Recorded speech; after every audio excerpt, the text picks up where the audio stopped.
Hello दोस्तों। भारत में थार का बुखार ठीक वैसा ही है जैसा सरकारी नौकरी करने वाले दामाद का होता है। तभी तो थार ही खड़ी है, तो बगल में फिर चाहे करोड़ों की रेंज रोवर क्यों न खड़ी हो, उसकी तरफ कोई नजर भी नहीं डालेगा, क्योंकि लोगों की नजर महिंद्रा थार से हट ही नहीं रही। क्या आपको मालूम है कि यह गाड़ी सिर्फ भारत में ही नहीं बल्कि पूरी दुनिया में पसंद की जाती है।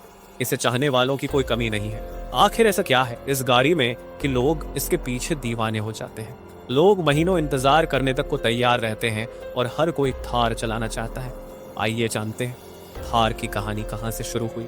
साल 1947 से 1945 के बीच दूसरा विश्व युद्ध अपने चरम पर था। उस समय अमेरिका अपने सैनिकों और हथियारों को युद्ध के मैदान में भेजने के लिए ट्रक और फाइटर प्लेन्स का इस्तेमाल करता था, लेकिन ये दोनों ही काफी महंगे और बड़े साइज के थे, जिन्हें हर जगह ले जाना आसान नहीं था। अब अमेरिका को ऐसे वाहन की जरूरत थी जो सस्ता, मजबूत, हल्का और टिकाऊ हो और जिसे जरूरत पड़ने पर एरोप्लेन के जरिए युद्ध के मैदान तक पहुंचाया जा सके।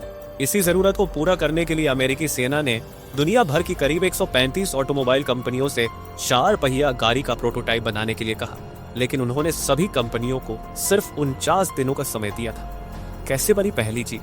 135 कंपनियों में से सिर्फ 2 कंपनियों ने इस चुनौती को स्वीकार किया।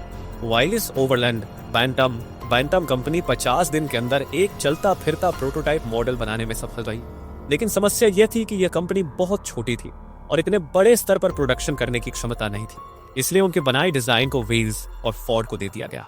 इसके बाद इन दोनों कंपनियों ने आर्मी के सामने अपने अपने मॉडल पेश किए और सेना को वाइलिस का डिजाइन ज्यादा पसंद आया, इसलिए उसे ही स्टैंडर्ड डिजाइन मान लिया गया और सारे लीगल राइट्स वाइलिस कंपनी को दे दिए गए। इसके बाद उन्होंने इस वाहन का नाम वाइलिस जीप रखा। ये जीप इतनी मजबूत थी कि छोटे मोटे धमाकों और बंदूक के हमलों को भी झेल सकती थी। इसे उबड़ खाबड़ रास्तों पर आसानी से चलाया जा सकता था और यह बेहद हल्की थी। इन्हीं खूबियों के कारण यह गाड़ी दूसरे विश्व युद्ध का एक अहम हिस्सा बन गई। युद्ध के दौरान करीब 6 लाख जीप बनाई गई। महिंद्रा ने कैसे भारत में जीप को लॉन्च किया? जब 1945 में युद्ध खत्म हुआ तो जीप की मांग भी खत्म हो गई। सेना ने इसे खरीदना बंद कर दिया, जिससे कंपनी को भारी नुकसान होने लगा। ऐसे में उन्होंने इसे आम लोगों को बेचना शुरू किया, लेकिन चूंकि यह एक आर्मी गाड़ी के रूप में जानी जाती थी, लोग इसे खरीदने से हिचकिचाने लगे। इसी बीच भारत में महिंद्रा ब्रदर्स, जगदीश चंद्र महिंद्रा और कैलाश चंद्र महिंद्रा ने इसे भारत लाने का फैसला किया। 1950 में उन्होंने वाइलिस कंपनी के साथ अग्रीमेंट साइन किया और भारत में जीप को इंपोर्ट करना शुरू किया, लेकिन शुरुआत में इसकी कीमत ज्यादा थी, जिससे भारत में इसकी बिक्री धीमी रही। फिर 1960 में महिंद्रा ने वाइलिस के साथ एक डील साइन की, जिससे उन्हें भारत में ही जीप बनाने का लाइसेंस मिल गया।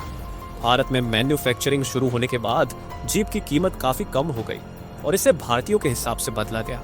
लेफ्ट हैंड ड्राइव को राइट हैंड ड्राइव में बदला गया। पेट्रोल इंजन की जगह डीजल इंजन दिया गया। इन बदलावों के कारण जीप भारतीयों को पसंद आने लगी और भारत के ग्रामीण इलाकों में इसकी जबरदस्त बिक्री होने लगी। जीप की गिरती लोकप्रियता और थार का जन्म लगातार 40 साल तक राज करने के बाद 90 में जीप की लोकप्रियता कम होने लगी।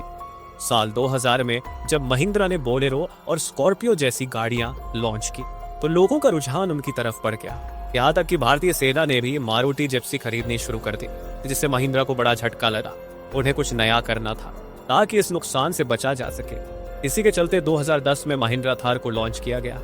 इसे खास तौर पर ऑफ रोडिंग के लिए तैयार किया गया था। इसमें मेजर और CJ5 जैसे पुराने मॉडल्स की खूबियां मिलाई गई। हालांकि शुरुआत में इसे ज्यादा सफलता नहीं मिली, लेकिन 2020 में इसका नया सेकंड जनरेशन मॉडल लॉन्च किया गया, जिसने बाजार में धूम मचा दी। 2020 के बाद थार का जलवा 2020 में लॉन्च हुई नई महिंद्रा थार पहले से ज्यादा पावरफुल, स्टाइलिश और फीचर लोडेड थी। ऑफ रोडिंग के लिए बेहतरीन सस्पेंशन, मजबूत बॉडी और हाई ग्राउंड क्लियरेंस। पेट्रोल और डीजल दोनों वेरिएंट्स में उपलब्ध कम कीमत में दमदार SUV का फील। इन खूबियों के कारण थार की लोकप्रियता तेजी से बढ़ी।